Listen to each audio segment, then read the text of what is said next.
impressionné par la clarté des analyses et recommandations de mes différents interlocuteurs. Une fois de plus, j'ai ressenti l'immense douleur, doublée de révolte, de mes compatriotes, face à la situation d'instabilité et de guerre larvée qui perdure dans une partie du pays. J'ai été anéanti par les témoignages renouvelés des victimes d'atrocités. J'ai mesuré la soif, exprimée par tous, d'une démocratie exemplaire et d'un véritable état de droit. J'ai compris que notre peuple et la majorité de ses élites ne supportent plus d'être pris en otage par le cancer de la corruption, des traitements discriminatoires, des discours creux et démagogiques. J'ai ressenti la lassitude de nombre d'entre vous, toujours plus impatients de voir des résultats concrets sur le front socio-économique changer leur quotidien et celui de leurs enfants. J'ai pris bonne note des attentes précises de chaque catégorie consultée, ainsi que celles spécifiques aux différentes provinces. J'ai aussi été marqué par votre reconnaissance des efforts consentis pour trouver des solutions aux multiples problèmes auxquels notre pays fait face. J'en suis d'ailleurs regaillardi. À tous ceux que j'ai eu l'honneur de rencontrer, j'adresse mes remerciements les plus patriotiques. Je remercie également chacun d'entre vous qui n'avait pas pu participer directement à ces consultations, mais qui avait manifesté un grand enthousiasme pour cet exercice démocratique. Je suis très fier de constater que les uns et les autres partagent largement avec moi les mêmes aspirations pour notre pays. Tous veulent voir émerger un Congo nouveau, entendant résolument sa marche vers le progrès. Mes chers compatriotes, la responsabilité qui est la mienne est de rassembler tous les Congolais et de les faire progresser. Le devoir constitutionnel qui m'incombe est celui d'être le garant de la nation et d'assurer le bon fonctionnement des institutions de la République. Nous traversons en cette période un tournant décisif de notre construction démocratique. Ce moment nous confère un devoir collectif, celui du sursaut. Un vrai sursaut démocratique que nous devons porter partout sur notre territoire pour anéantir les desseins des cyniques, pour réveiller les somnambules et pour donner le passage à celles et ceux qui portent la haine et la honte dans notre pays. Je veux le faire avec vous, autour des principes, des valeurs et d'actions. Action pour le redressement moral de notre nation, pour sa réhabilitation sécuritaire, économique et sociale. Pour atteindre chaque Congolais dans son vécu quotidien et que, in fine, personne ne soit laissé pour compte. Mes chers compatriotes, je vous ai consulté, vous m'avez parlé. De tout ce qui m'a été rapporté individuellement ou collectivement, il se dégage une large convergence de vues au niveau national sur les questions essentielles. Vous m'avez parlé de la paix et de la sécurité.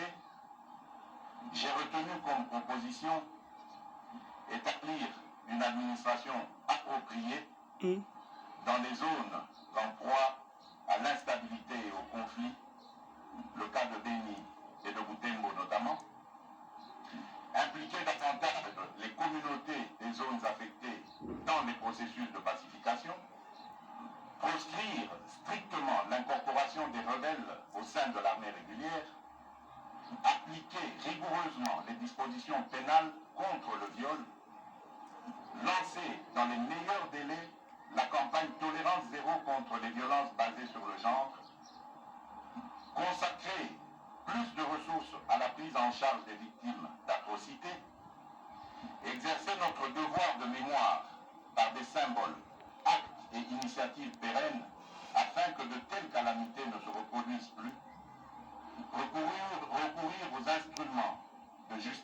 additionnels pour bâtir le chemin de la réconciliation et de la paix, obtenir de la communauté internationale et des Nations Unies en particulier le soutien à l'initiative visant l'établissement d'un tribunal pénal international et de chambres spécialisées mixtes en République démocratique du Congo.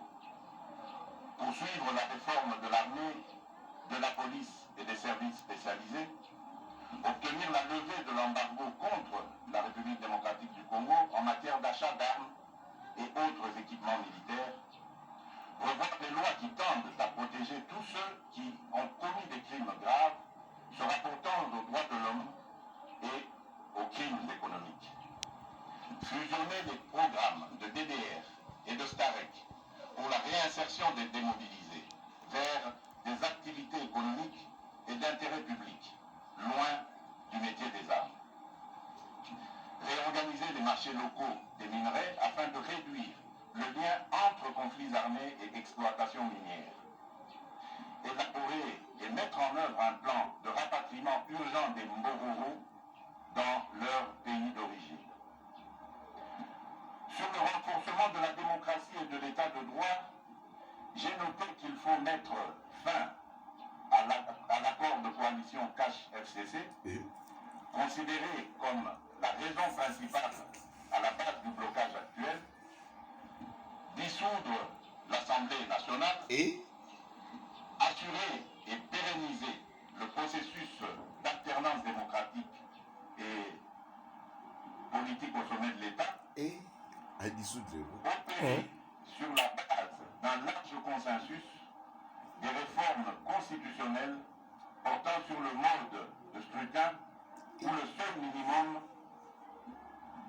aux élections législatives nationales, la rétrocession aux provinces afin de rendre effective la décentralisation, la loi sur la nationalité, afin de permettre aux nombreux concitoyens de la diaspora de conserver, selon le cas, la nationalité congolaise d'origine. Renforcer la caisse de péréquation, ouvrir un débat en vue de la réintroduction de l'élection présidentielle au suffrage universel direct à la majorité absolue, les deux tours, et le cas échéant verrouiller les dispositions dans une révision constitutionnelle. Réhabiliter les partis politiques dans leur rôle de principaux moteurs de la démocratie et acteurs de la vie parlementaire en lieu et place des regroupements politiques, conformément à l'esprit et à la lettre de la Constitution, notamment son article 6. Réduire la taille du gouvernement. Très bien. Accorder à chaque groupe parlementaire constitué au sein des deux chambres des plages horaires gratuites et équitables au sein de la chaîne de télévision publique parlementaire pour y défendre leurs opinions, idées ou activités. En 2023, organiser les premières élections locales en même temps que les élections nationales.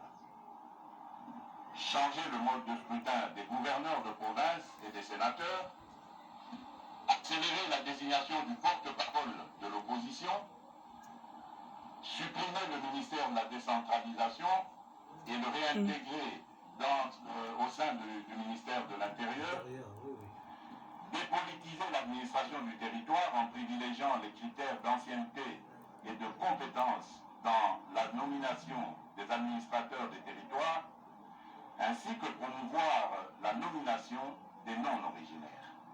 Yes. Procéder à l'identification des citoyens congolais et résidents étrangers et délivrer de nouvelles cartes d'identité sécurisées avant fin 2022. Assurer le vote pour les Congolais de l'étranger aux prochaines élections nationales. Créer des sièges pour les Congolais de l'étranger à l'Assemblée nationale. Yes.